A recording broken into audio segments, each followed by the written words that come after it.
So for this video series, it was suggested to me that I take a look at some of my games where I attack without sacrificing material, or at least not sacrificing more than pawns. And at first I thought it was a bit strange, since attacking without giving up major material, that sounded to me like that's just what everybody wants. That's the dream, and it has nothing to do with being a very good player. But I guess it's sort of a skill to actually get to the positions where you have control and you can attack without giving up material. The first example I'm going to give is actually a fairly standard one, except for one move. This is a rapid game that I played as black against Topalov in Paris in 2016.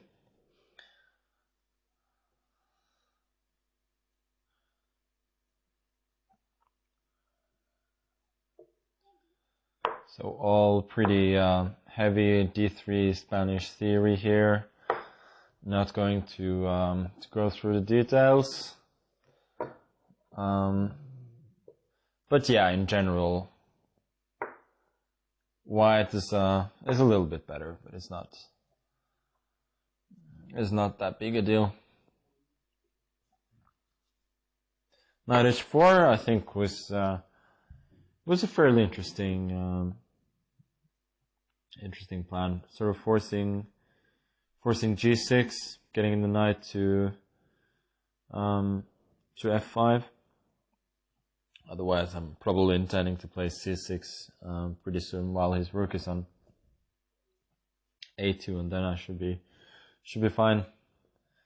And after g3, the knight is coming to g2, e3 in case c6 comes. So I decided to change track a bit.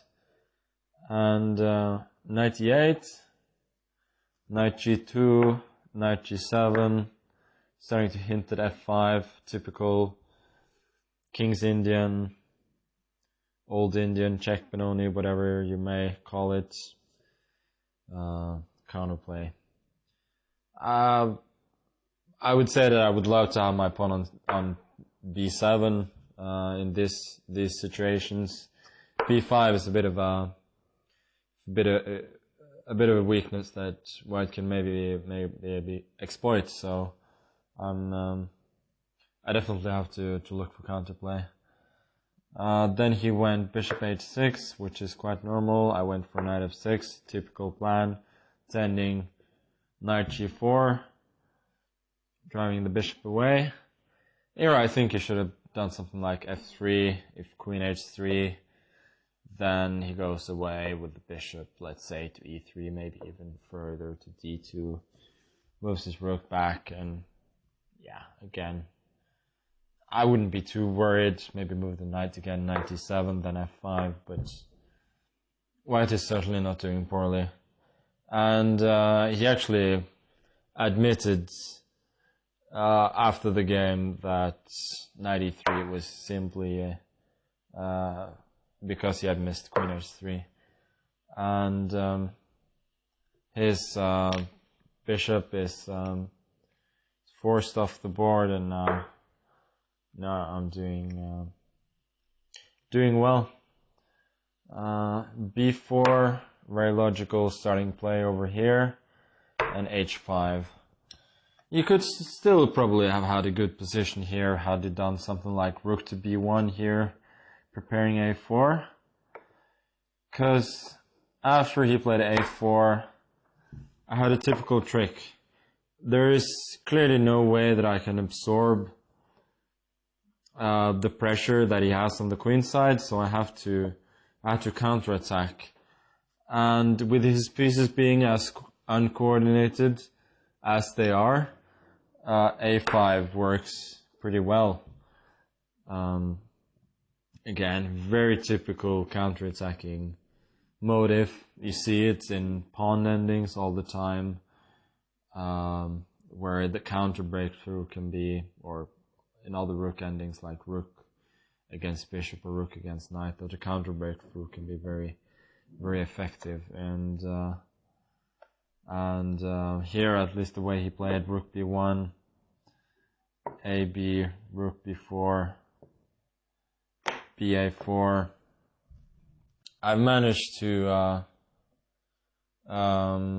exchange of the queen sides, yeah, the advantages of my position remained, while he has no real counterplay anymore. It's not that his position is very bad, it's just that now it's gone from pleasant for him to pleasant for me. Play knight g4, again very typical. The trick, it should be noted that always wanna combine tactical tricks with positional play, and that's exactly what I do here. So clearly he doesn't want to take, since then I get hg4, and h2 is always going to be an issue, even though he has moves like queen f1. I go back, queen h6, and rook h8 is a big threat there. So he goes back. Now we'll go h4.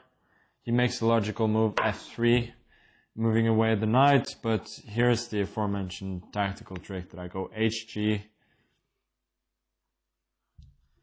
and hg he has to play, because fg, then gh, and queen c3 happens, and I win material. So he has to take back, but now we get that theme again. I've opened the H file. I've no real weaknesses. Like, you can try to get it at c7, but in worst case I can always protect that pawn with bishop d8, and I have an open file to work on. So now we get that situation, like attacking with equal material, which again I think every chess player, every good chess player at least, loves. He went queen g2, quite logical, queen h6, queen h2, queen g5, queen d2, queen h5. None of this is completely forced, but I'm trying again to avoid the queen exchange at any cost, since then he could calmly start attacking c7, and my advantage would be gone. And here he played g4, which I'd foreseen in advance, and once I realized the strength of my reply, I have to say I got really, really excited. So the point here is, again, he wants to exchange queens at any cost, even weakening his dark squares as much as playing g4. And so the only way I figured out that I can avoid the queen exchange is playing queen h8. The problem for him, though, is that the dark squares are decisively weakened at this point. Knight h7 is coming, then either bishop g5 or knight g5. Queen will eventually enter the h-file again, or go the other way, and the attack just plays itself. And I have to say that the rest of the game was just a pleasure. He went knight b5, knight h7. You can check it out for yourself, but knight c7 doesn't really work. I go knight g5, and the attack just breaks through. He doesn't have time for this. So after knight h7, he went queen h2, rook b8, now trying to bring queen over to d8 or c8, then the knight to g5, and also the bishop is coming to g5, possibly. He went c4, protecting the knight. If he takes the pawn like this, I can, for instance, go rook to a1, pinning that knight. Rook b7, queen, maybe not to c8. Queen d8 is a possibility. Yeah, in general, it should be winning. There are also other options like going rook a7 first, maybe then knight b5, then rook a1. Anyway, he has absolutely no defense here. He decided to try and hold for a little bit with c4, but now I got queen d8. Once again, my position was just such a pleasure to play here. It just plays itself. Knight e3. Now I bring the bishop. Queen e2, bishop f4, knight g2, bishop g3. Once again, exploiting the illness that he has on the dark squares. It's not only one square; it's spreading everywhere. Queen e3, knight g5, tries to run with the king. Now queen h8 with little tactic, queen g5 and queen h1 takes the knight and infiltrating decisively, and he resigned because there's nothing he can do. He cannot allow a rook to invade on the queen side, so he can never take on c7 or a8. And then queen h1 is also coming with decisive threats. So really, this game, I feel like it was about one move, and that was queen h8. Once you realize that all of these optics of putting the queens in the corner, queen in the corner is might be wrong. Once you start to look a little bit deeper and realize that my pieces are going to hit the right squares, and even with all the time in the world, there's nothing he can do. Yeah, it was a beautiful feeling and a pleasure to play. The next two games I'm going to show are not only from the same tournament, they were actually played in consecutive rounds, and both with the white pieces.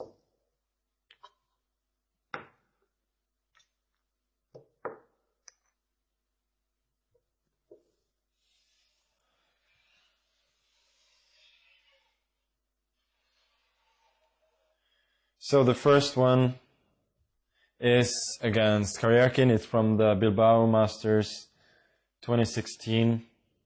I'd lost the first round to Nakamura, a game where I was considerably better, but it was my first and only loss to him in Classical, so that was a bit of a blow.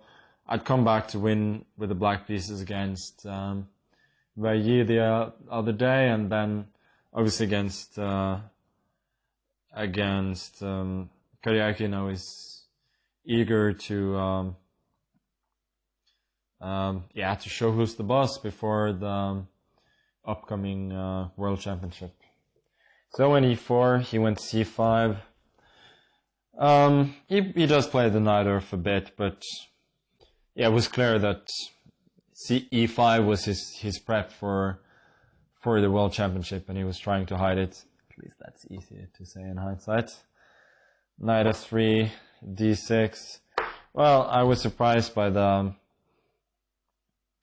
knight off, and I decided just to play something that I hadn't really looked at, but then again, I thought he might not either. So here there are many moves. Knight c6, knight d7, bishop d7. Generally all pretty much fine for black. Everything except knight takes e4. That's not a good move. But he went g6, which is also a very good move. Castles, bishop g7, bishop b5. Here the point is that in case of bishop d7, you want to take. It looks like white has lost the tempo, but once you get these structures where white goes d4, black takes, and then d5, then bishop is misplaced on g7, and he's also weak in his king side, which makes the possible h-pawn advance a lot stronger. So there is some point to it. Black has also other ways to play, like knight fd7, d4 castles, then knight c6 later on, trying to play some Benoni-like structure, which is also not bad for black. I won a rapid game once against Freycinet, which I was pretty happy with with the black pieces in that line, which I think was my only experience with this line before for this game. Karjakin went for knight c6, which is also an excellent move. d4, he didn't take, sorry. Queen b6, bishop a4, takes, castles. I'm not in time, simply to protect everything. If knight c3, he goes bishop g4. So I decided to go d5, which you really don't like doing with the black bishop on g7. He went knight b8, which is perfectly fine. Knight a5 is also good for black. In general, he doesn't have opening problems here at all. Knight b8, knight c3, bishop g4. Always a good idea, getting rid of that bishop, which doesn't really have a lot of work to do. You might think that it makes sense to play bishop d7 first, and then let's say after bishop b3 or bishop c2, then to go bishop g4 to force the white bishop to a more passive square. But I think in reality the bishop is not so well placed on a4 and will have to retreat later anyway, so I think it's rather black will lose time then. Bishop g4, h3, takes, knight b7, and I remember not being particularly happy here. Didn't really see what I was going to aim for. It looks very harmonious for black. No weaknesses, easy play on the c file, and bishop on g7 doing well. So I decided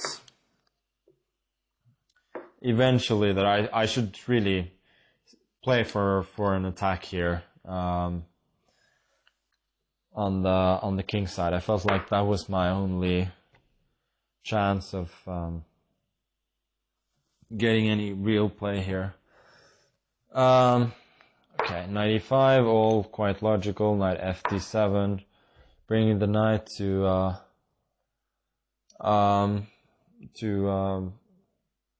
c4. So I play bishop g5. Once again, I think it's just useful to ask him some questions at least. I'm not really threatening to take on e7 because f6 could then happen.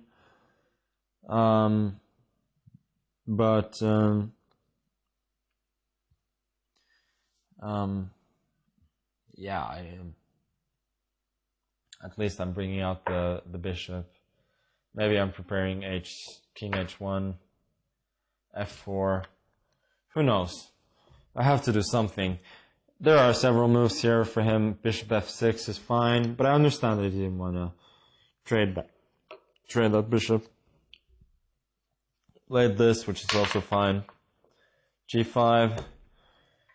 Knight g6 is kind of the obvious choice here.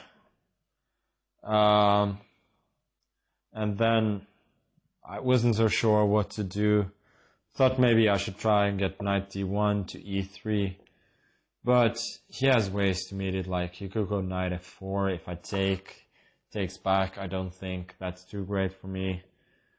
He also could go bishop d4, and then I don't think I should take, because he goes bishop e3, f e3, and then puts a knight on e5. So maybe I would go king h1 anyway, but for for one thing, I don't think f4 is particularly dangerous for him. He also has counterplay, so I think he's doing quite well there. Anyway, he went queen a6, which I felt was a bit hesitant, but quite reasonable as well. I don't want to exchange. If I do exchange, he has all the play on the queen side, and bishop is out of play on g3. Probably have to trade that bishop. In short, black is just better, so I went queen d1. I really thought he was going to go knight c4 here, and I was calculating lines after bishop d3, knight c5, maybe bishop e2, takes, knight e4. I wasn't so sure, queen d4 or something. I really remember that I was not at all convinced about White's play here. I mean, I thought I'm getting some counterplay at least, so it wasn't a complete disaster, but I was not at all happy with the way things were going. But he went rook c4, which is really a bad move, since that square belongs to the knight. And I think it was a case of trying to keep control of the position. f4 is a little trick. Then he has rook d4. I have no good square for the queen, for instance, queen e1. I think he can go knight d3, and he's doing very well. But I simply go king h1, preparing f4. He cannot do knight g6 anymore, because then bishop d3 comes. So he's really set him up for the upcoming f4 advance. And though he gets to double the rooks, now my play is actually coming pretty fast, so he's clearly misplayed it now. Queen b6, and now queen h5. Knight f6, queen f5. Taking the opportunity to put the queen on a good square. He went queen d8, threatening queen d7 with a queen swap when he would be absolutely fine. I take, and I went rook t1. The rook had done is job on b1, and I'm trying to get it into to play on d3 to d3. My mindset was really all attack here.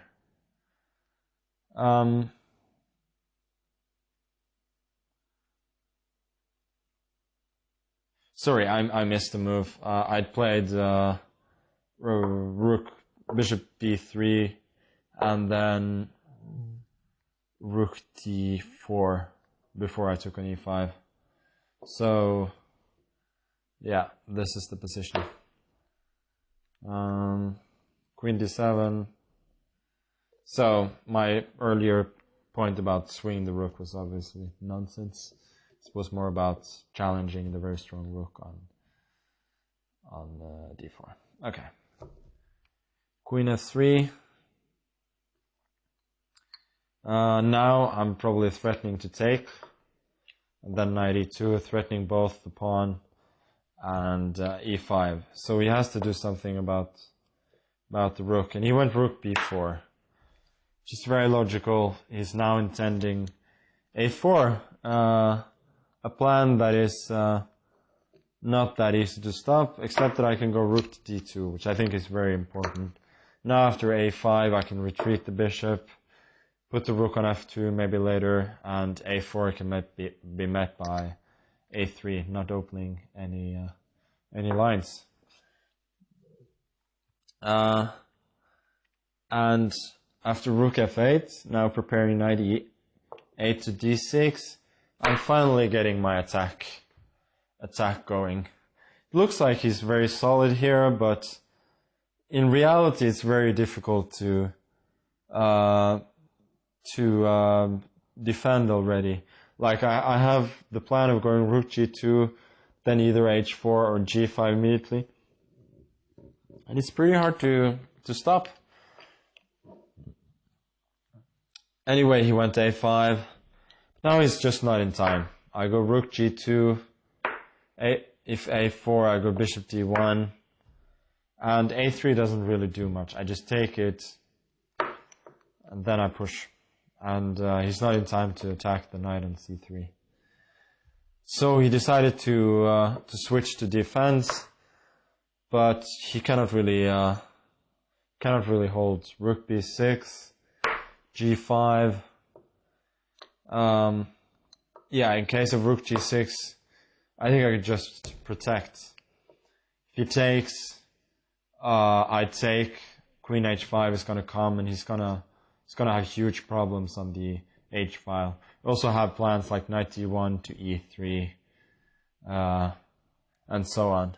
And it's just become a horrible position for him, in the sense that I have an easy attack, and I haven't even sacrificed a pawn. He went king h8. Sorry, that rook is on f1. Rook g1.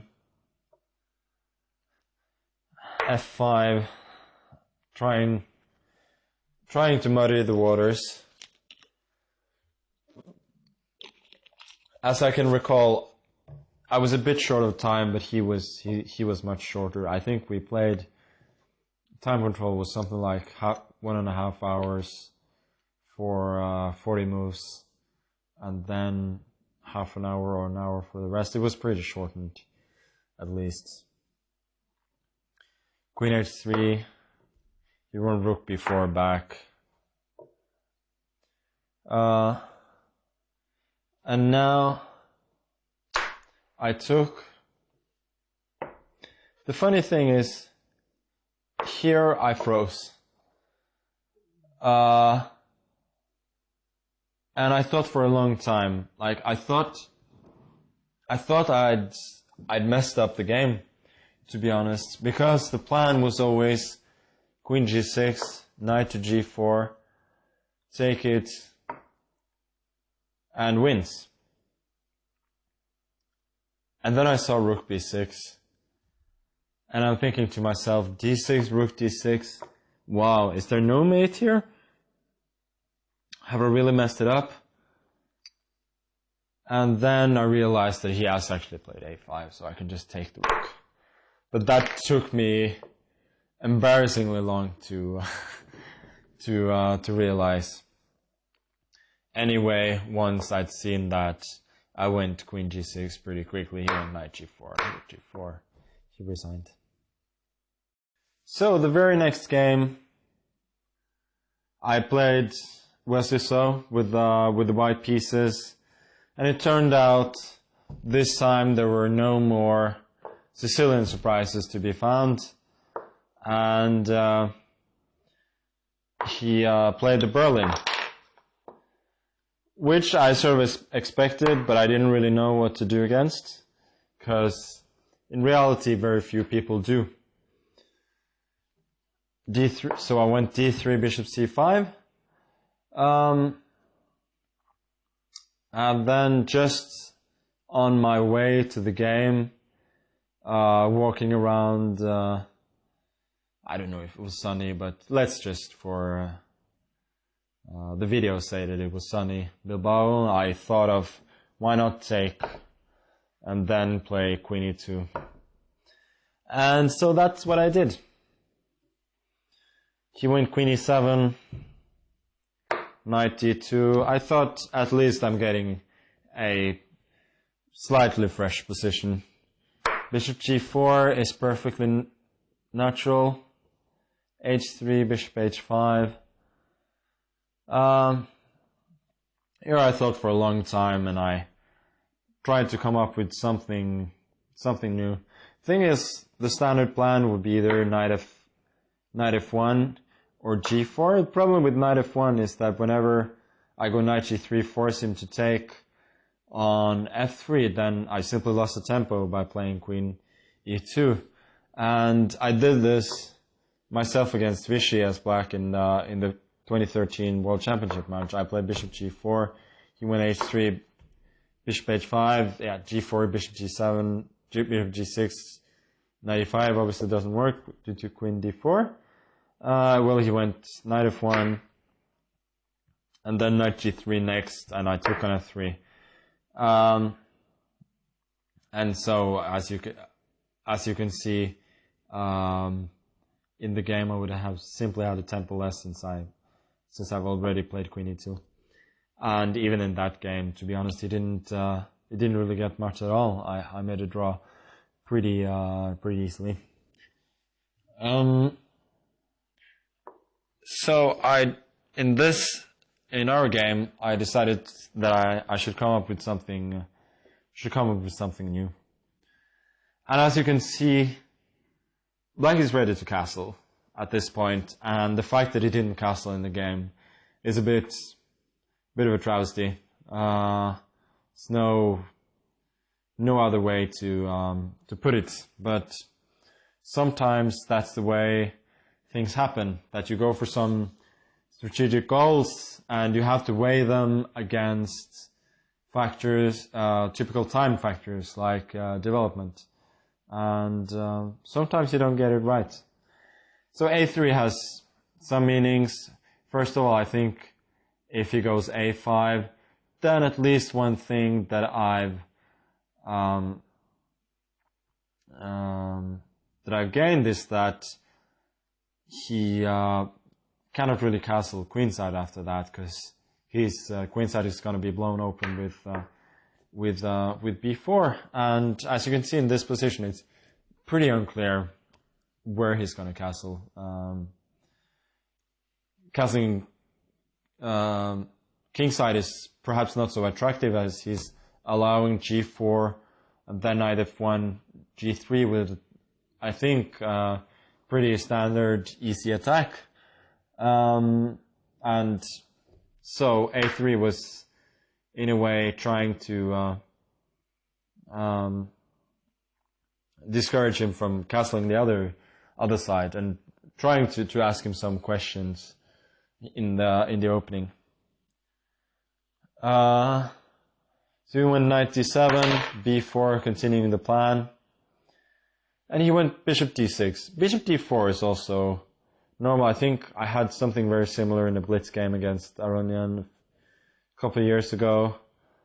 Rook b1, he'll probably go bishop c3, not allowed to be exchanged by g4, which would be desirable strategically for me. And if castles, he can take it, maybe take on f3 as well. But it could be argued that white is a little bit better. Maybe this space that I've gained could have some meaning. Anyway, he went bishop d6, which is of course also perfectly sensible. Knight c4, f6, knight e3. Now this is one of the points of going a3, b4, is that e3 is available. Otherwise, he would just chop that knight off, I think, and he would be absolutely fine. But now, asking me some questions again, knight is coming to f5. So I've, as far as I can remember, I was pretty happy with my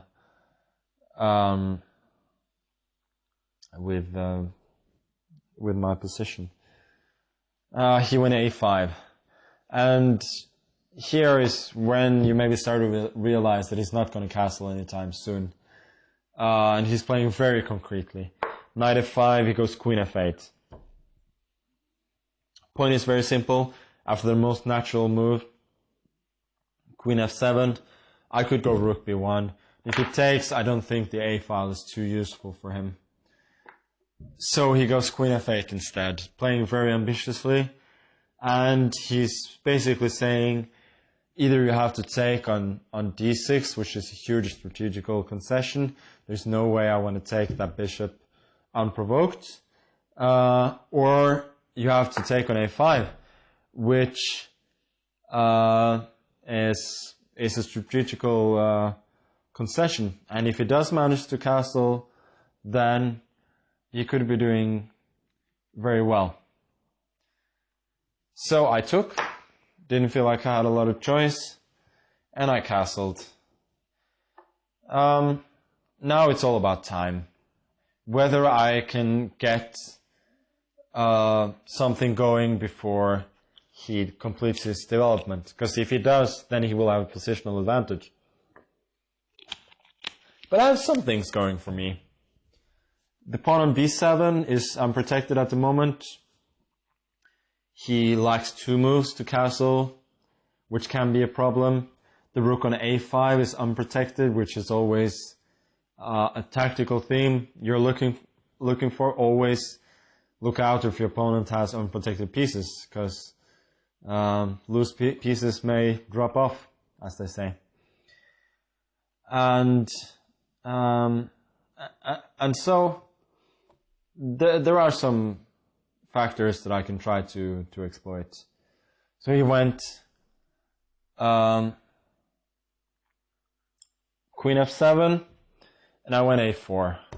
And now we have more, again, tactical motives. It looks like he's ready to castle, but it turns out he's not. I go bishop h6, and he loses material. So he decided that he cannot castle yet. He went knight c5.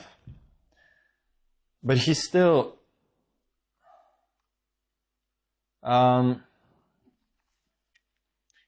doesn't really threaten to castle, because knight e6 doesn't actually protect the pawn on g7, because I'll just take it and then I'll have the fork. So he's still lacking a bit of time. I go queen e1. Obviously he cannot consider rook a4, because I just take. Then queen a5.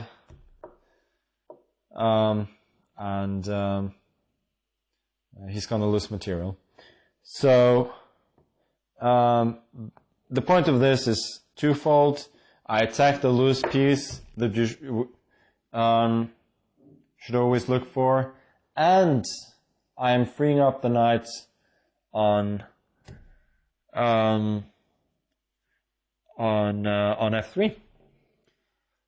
And it can go in both directions, to be honest. It can go to h4, then maybe take it, go to f5, or go f4, or I can go to d2 and c4.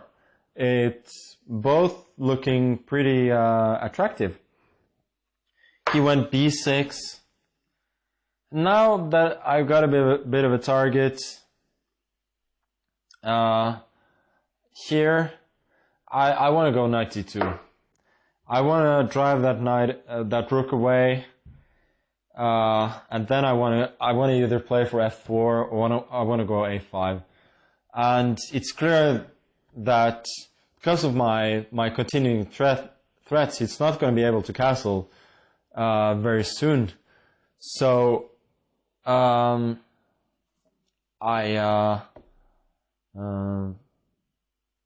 still have some time to create threats.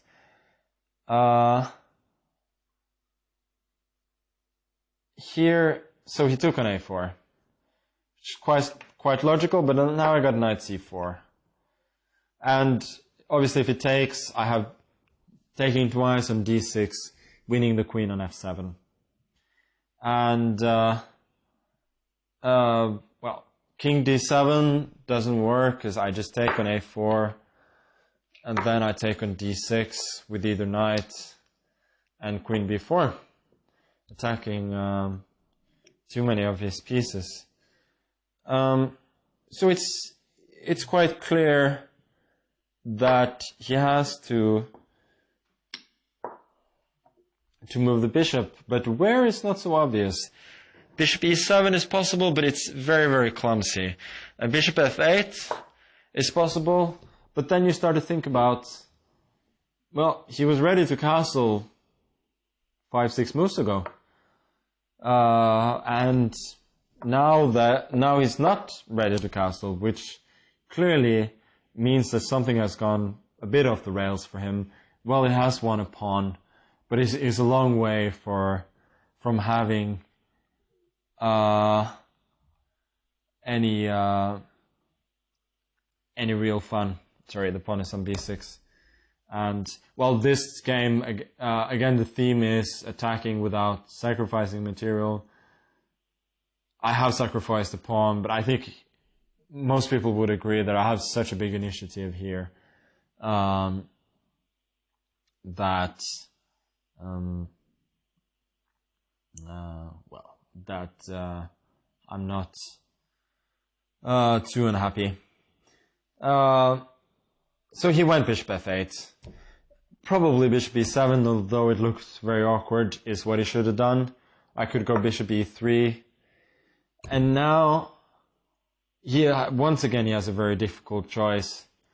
If he takes on a1, castles, once again bishop h6 is happening. So he cannot really do that. Castles immediately. Well, for once bishop h6 is possible, but also knight takes e7.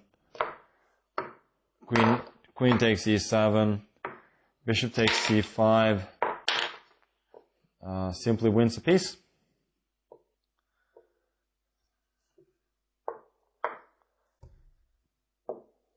So he actually has to go king d7, which is really not a move you want to make.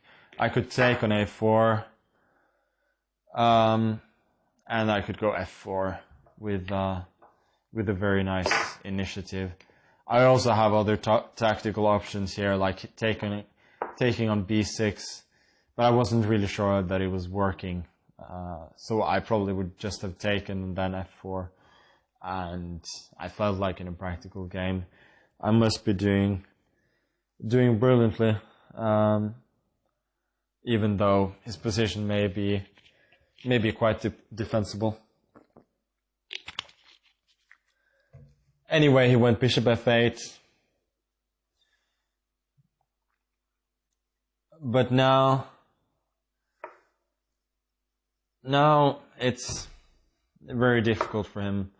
It's not clear what weaknesses he has, except that my pieces are so active. His bishop on h5 is a bit out of play, and his king is still in the center. So I'm really breaking through here by brute force. King d7, again, not much else to do. Rook a1, queen a1 doesn't help him at all. I go queen c3. And here I have a very simple threat, which is to take on b6, cb6, then bishop c5, and now that my queen is no longer on e1, rook a1 opens up the threat of rook a7 with an immediate win. And it's far from obvious how he's gonna defend against this threat. He can take on c4, which I feel like is the most obvious move. Then my rook is still very active on a1 if he takes on on e4, I can do this. g4, bishop g6. I could go c5, I could go rook fd1. He's still not developed. Bishop b6 is a huge threat. Bishop b6, by the way, didn't work so well on the previous move because of taking on f5 and then taking on c4. But just rook fd1 is massive for white. Which is, again, not surprising considering all my pieces are in play, and he's still playing without the rook on h8 and the bishop on f8. Bishop on f8 and rook on h8.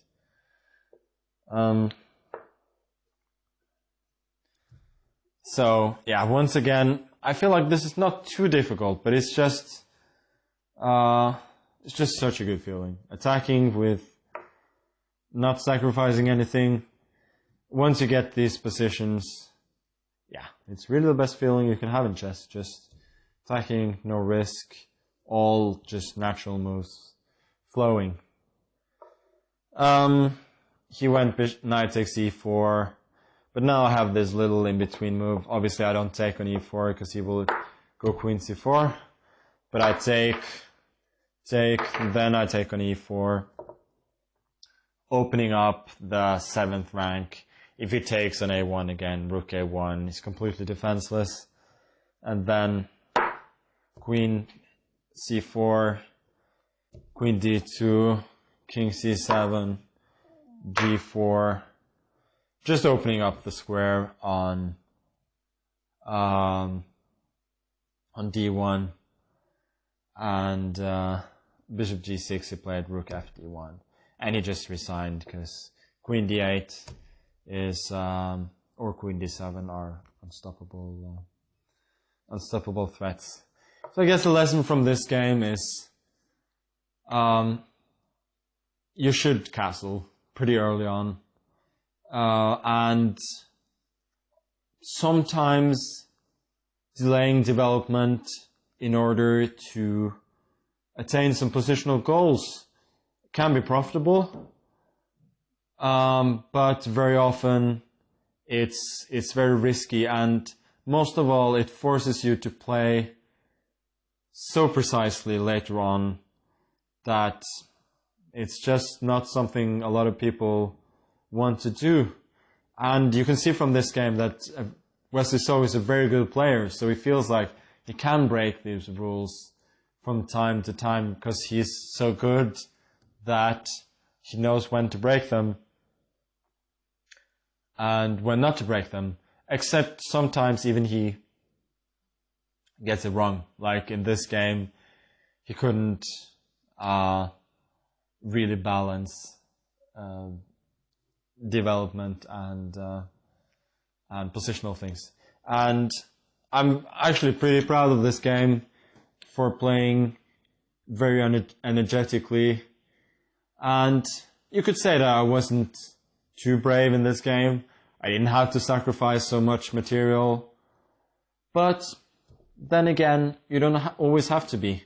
Sometimes it's enough to be able to to sacrifice one pawn, or to sacrifice some positional considerations for more time gains that you have to, these considerations that you have to make. And if you're brave enough to do it and you follow it up well, playing energetically, taking your chances of exploiting the tactical opportunities that you have, I think you can do very well. So this time, continuing the theme of attacking without sacrificing, we'll take a look at a game that I played in the good old days in 2014 against Wojtaszek in the Tromsø Olympiads. It was the first serious match that Norway had against Poland, and looking at it, I had a rating of 28.77, thinking, boy, I had a lot of rating back then, but it turns out I have almost as much now, so I guess that's a good sign. Anyway, Wojtaszek seems to be one of those players whom I do pretty well against. Others that come to mind are Elyanov, Gelfand. I think in general I enjoy playing these active positional players. I don't know how to describe all of them, but I don't know. Some people I just do well against, and not only do I win games, but they often seem to be fairly instructive as well. So anyway, I went e4, c5. Well, Wojtaszek always plays the knight off, so that was no huge surprise. And after knight c3, he went d6. And it was another 4 years before I would uncork d4 takes, knight c6, and queen d2 against him. The Greek freak variation, as it's sometimes called. But this time I had other plans. I remember I had a discussion with teammates and the coach of the Norwegian team before the game, and I asked them whether I should play something harmless or something bad, and they replied very clearly that I should play something bad. And so that's why I went for the closed Sicilian. Not an opening that I played much, but I felt that Wojtaszek is somebody who does not deal so well with these slow kingside attacks, and that's why I decided to go for this. And obviously the variation being bad is a bit of an overstatement, but it would also be an overstatement to say that White has any chances to fight for an advantage here. So all of this is pretty standard stuff, and I went bishop e3.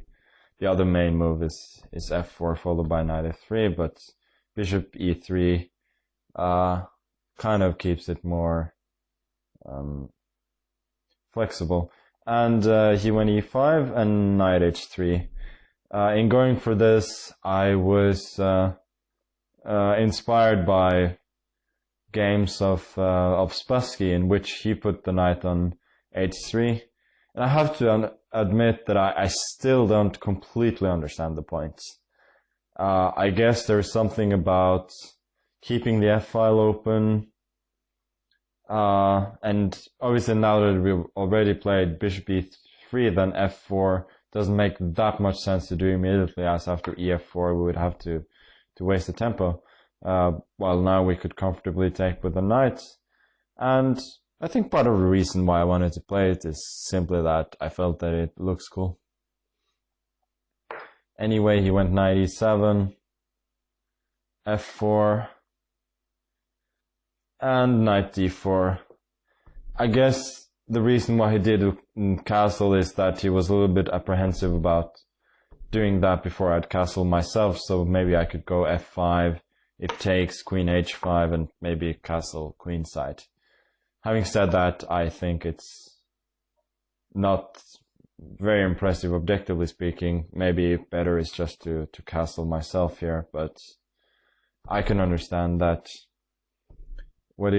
that's what he was thinking, and besides, knight d4 is also far from a bad move. I castled, and now he decided to castle himself. At any of these moments I could go f5, but I felt that it wasn't too convincing, so I wanted to keep the tension myself. And this is a very typical close Sicilian plan. I want to keep the pieces on the board, knight to d1, then c3, driving his beautifully posted knight away. He went bishop d7. I felt like he's playing a bit strangely here, because the plan of bishop d7 and queen c8 doesn't make a whole lot of sense, since I get timed for knight d1 and knight f3, protecting the knight on h3. so maybe it made sense for him to do something else.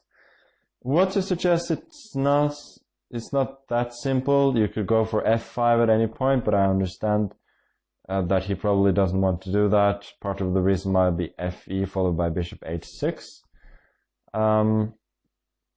And otherwise, a move that could be suggested is f6, trying to solidify the center a bit, preparing bishop e6.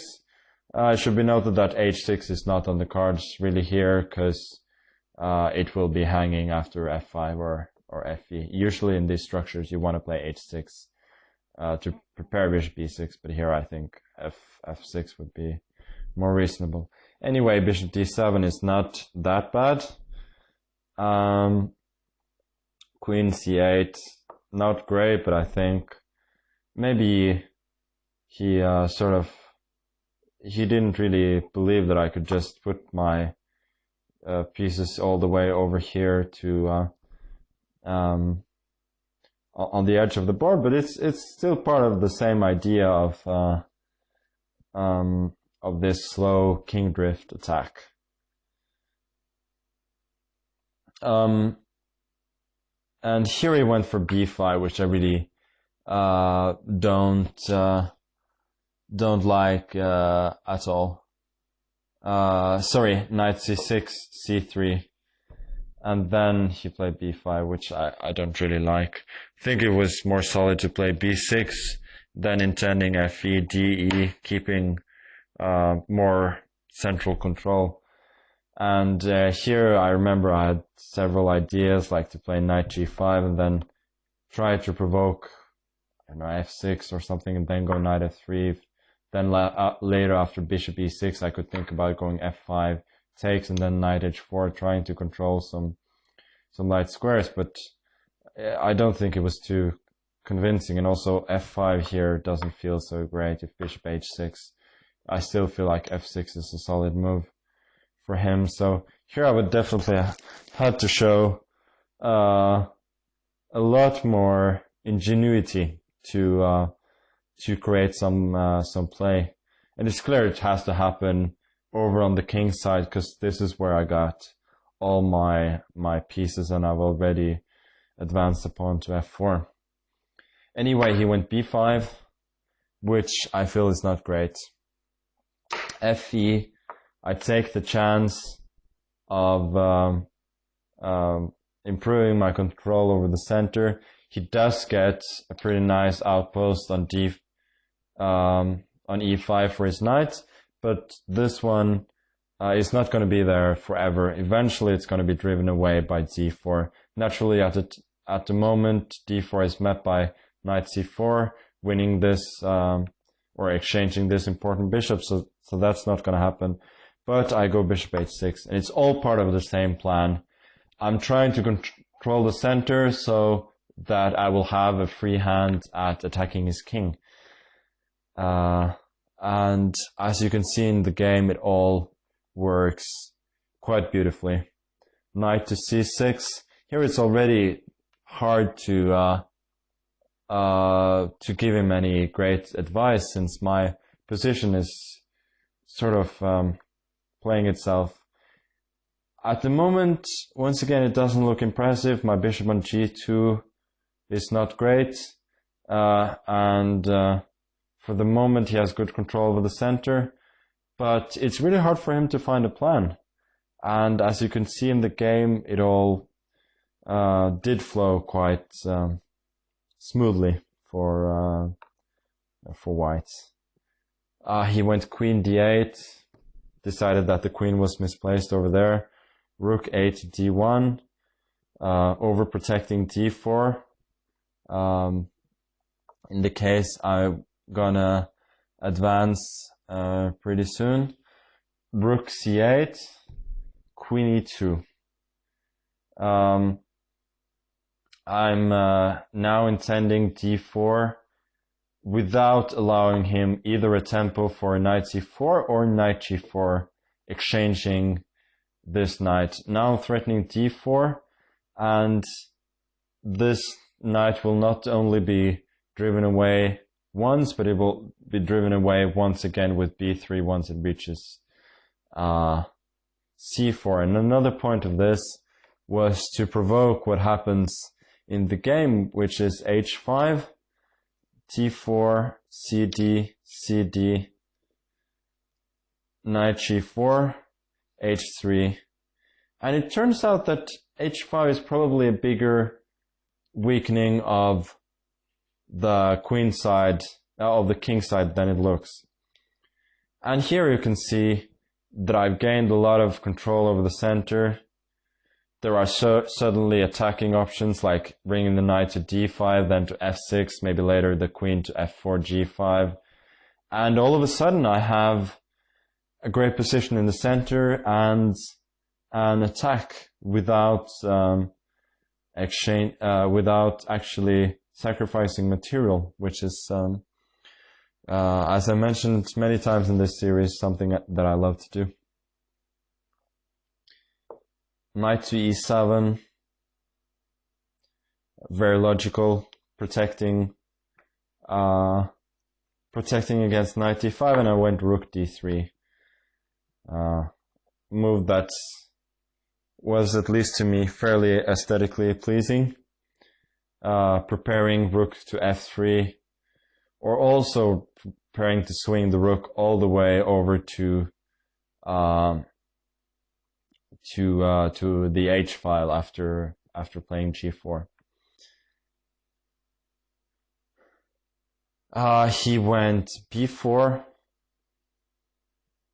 and now rook to f3, preventing the threat of bishop b5, obviously. Now after bishop b5, I don't really know whether knight h5 works. It looks like it should just win on the spot, to be honest. Takes,